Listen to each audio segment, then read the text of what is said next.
এই গাঁজা আমাকে সুস্থ করছে। আমি কোনোখানে বাংলাদেশে কোনো হাসপাতালে আমি ট্রিটমেন্ট পাইনি। গাঁজা খাওয়া আমরা যারা খাচ্ছি আমাদের কাছে কোনো অপরাধ না।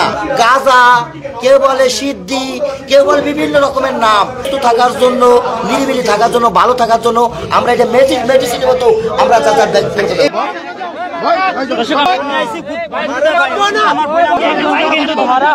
এমবিবিএস মেডিসিন বাংলাদেশ বিশেষজ্ঞ যারা আছেন তারা খেয়াল করবেন, এটা কিন্তু গাঁজা কেউ বলে সিদ্ধি, কেউ বলে বিভিন্ন রকমের নাম। তাই নামগুলো আমরা যারা তৈরি করেছি আমরা কিন্তু মানুষ, তাই ক্ষতি এবং লাভ এবং বিবেচনা কারা বিক্রি করছেন, কারা খ্যাত করছেন, তাদেরকে অনুমোদন দেওয়া হয়েছে কি হয় নাই, এটা বাংলাদেশ প্রশাসন আইজিপি। আচ্ছা, এখন এই যে সব বুঝলাম, গাঁজাটা খেলে কি হয়?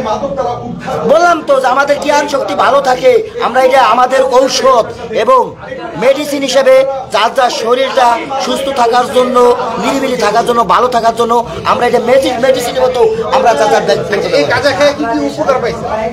প্রথমত আমি উপকার বলবো যে আমার শরীরে যে পচনটা ছিল, দুর্গন্ধটা ছিল, এই ঘাও ছিল, এই ঘাও থেকে আল্লাহ তাআলা আমাদেরকে রহমত করছেন। এটার এক প্রমাণ আল্লাহ তাআলা রহমত করছে। গাঁজা কি করছে?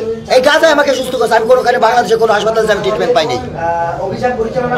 আপনি বলতে চাচ্ছেন গাঁজা আপনি ঔষধ হিসেবে আপনি কি স্বীকার করছেন যে আপনি গাঁজা খান? জি, আমি তো বললামই যে আমি গাঁজা সেবনের জন্য ওই কড়া পাওয়ারটার থেকে আমার শরীরে যে বিষাক্ত ছিল, যে ভাইরাস পয়জনটা ছিল, দুষ্কৃত ছিল, ওইটা কাইটে যাইয়া আমার পাউডা এখন প্রায় মানে পরিপূর্ণ হয়ে গেছে।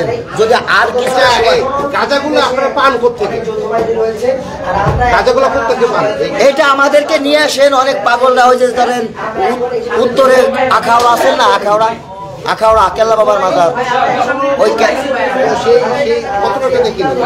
জি, গাঁজাগুলো কত টাকা দিয়ে কিনবেন? ওরা তারা জানেন, আমরা জানতে চাই না।